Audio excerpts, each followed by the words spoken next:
sido conquistados por gente musulmana, tuvieron que renunciar a su fe. Por esta razón, habían ido a Roma para solicitar el perdón del Papa y su nueva entrada en el seno de la cristiandad. Obtuvieron el perdón, pero en penitencia, se veían obligados a vagar errantes durante 7 años, de los cuales habían pasado ya 5 cuando entraron en París en el año 1427. Sin duda alguna, el siglo XV fue para los gitanos su mejor momento en Europa, excepto para aquellos que se encontraban en Valaquia y Moldavia.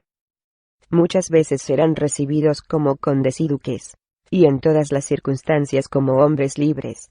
En muchos casos, les fue concedido el privilegio de administrar por sí mismos su propia justicia entre su gente.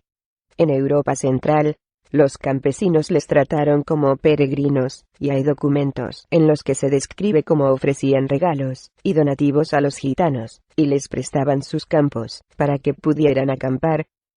En Inglaterra, Walter Starkie en 1953, indica que antes de los años 30 del siglo XVI, los gitanos habían conseguido una situación tan ventajosa, que algunos gorgios, o no gitanos, los hoy llamados quinquilleros, intentaron, y algunos consiguieron, hacerse gitanos. Entre otras cosas, existen documentos en Inglaterra por los que se faculta a los gitanos a participar en las cortes de justicia, en un número correspondiente al 50% en todos aquellos casos en los que de alguna manera podía estar implicado un gitano. En ese mismo país, y siempre según el mismo autor, hay evidencia documental de que llegaron a conseguir el privilegio de poseer y utilizar perros de caza, y de cobrar todas las piezas que desearan. Estos privilegios se concedían exclusivamente a la familia real y a la alta nobleza. El camino del privilegio a la horca. Sin embargo, quizá debido en parte a su desinterés por implicarse en la vida de los países en los que se encontraban, como a su falta de productividad, y la reputación que se fueron ganando como hechiceros, los gitanos fueron poco a poco siendo privados de sus privilegios. Comienza a aparecer documentos desde los principios del siglo XVI en adelante, referente a robos cometidos por los gitanos, y a su persistencia en practicar hechicerías tales como el decir la buena ventura, y otros medios mágicos de ganar dinero que no estaban en concordancia con la ética de los tiempos. Tanto esto como la asociación de los gitanos a otras gentes errantes, como mendigos y bandoleros, y lo distinto de sus costumbres y modo de vida, dio pie a los primeros decretos y leyes contra ellos, con frecuencia expedidos por los mismos monarcas que en un principio les habían acogido de manera benévola. En el siglo XVI, los gitanos comienzan a ser perseguidos. En el año 1500, se les expulsa del Sacro Imperio a través de la Dieta de Augsburgo, al mismo tiempo que nos llegan de la aparición de los primeros gitanos en Rusia. Parece evidente que la Dieta no tuvo mucho éxito, ya que a lo largo de todo el siglo, vemos como las mismas órdenes tienen que ser repetidas y renovadas una y otra vez.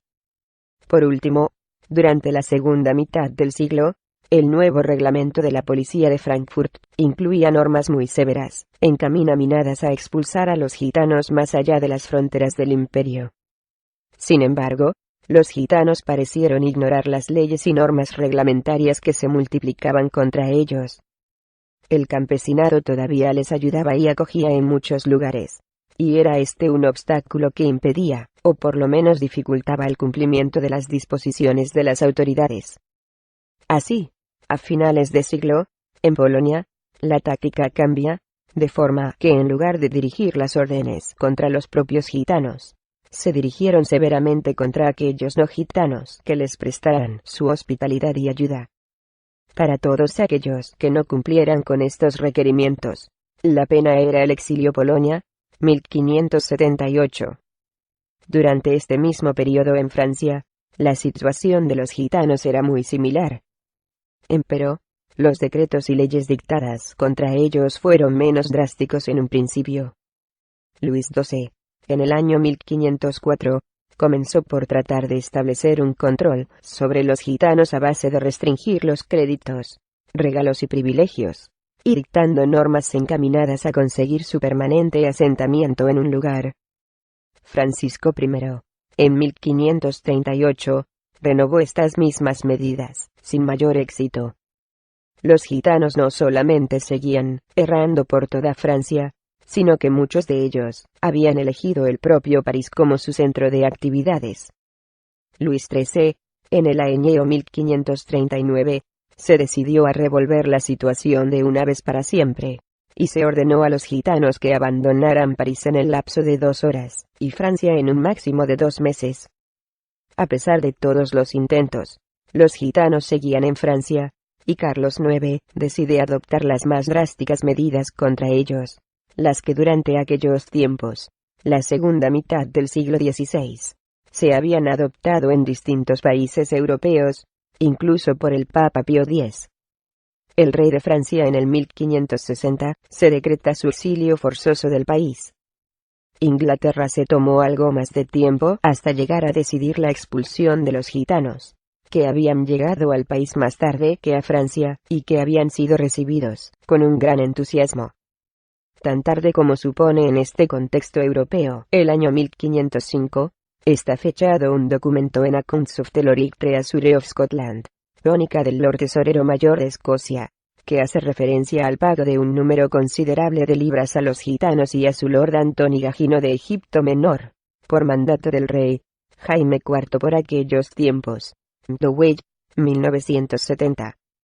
Pero en Inglaterra, algunos años más tarde, en 1530, se comienza a recortar los privilegios de los que hasta aquel momento venían disfrutando los gitanos.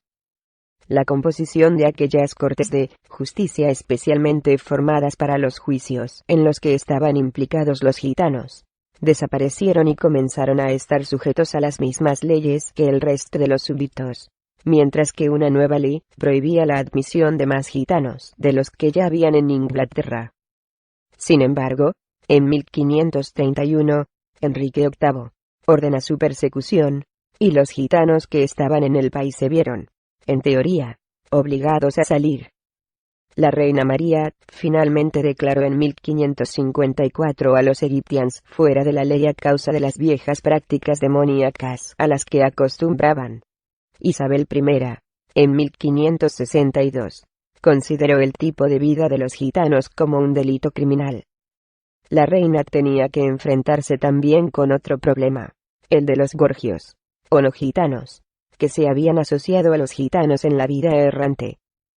De esta forma, la reina añadió que no solamente los gitanos, sino aquellos que compartían su conducta, deberán sufrir la pena de muerte.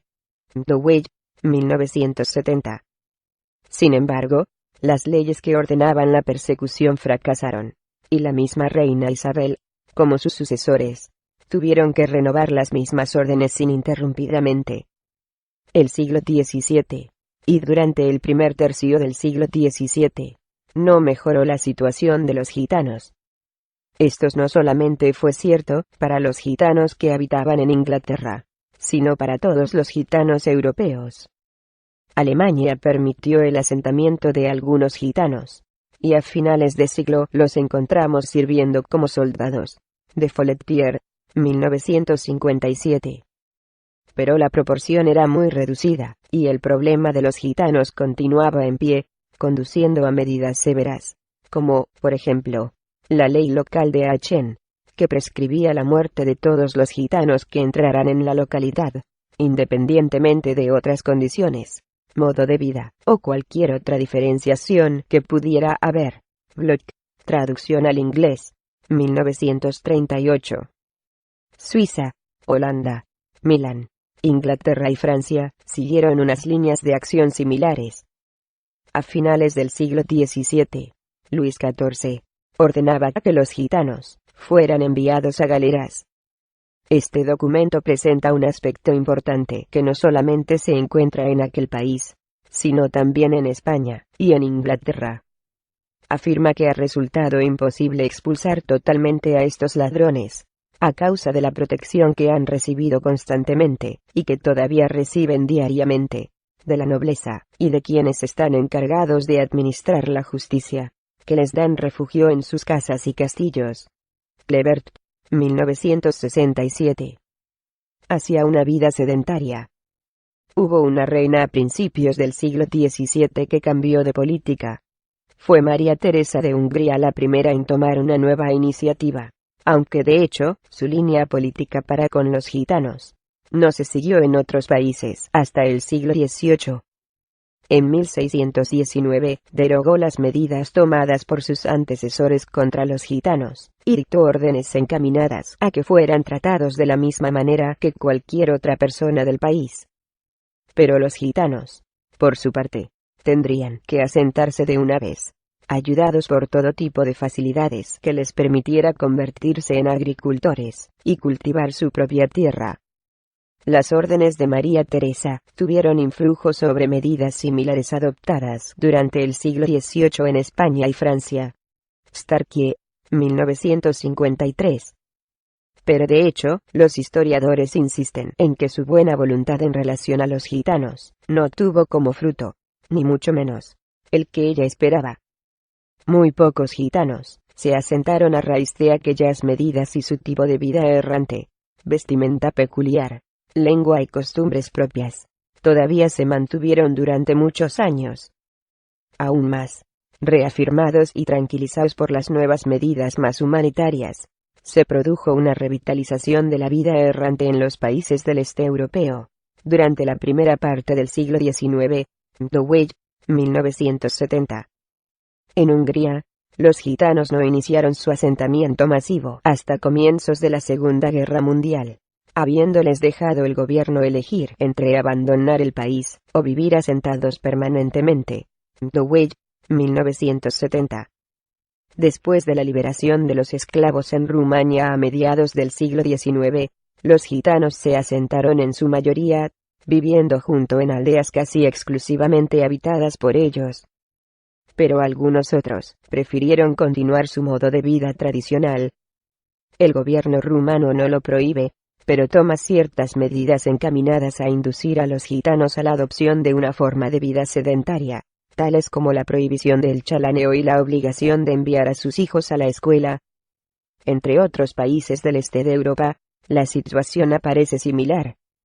En Yugoslavia ha habido un asentamiento masivo de gitanos, hasta el punto de haber tenido que construir una ciudad entera para albergar a la población gitana, aunque algunos no gitanos viven también allí en minoría.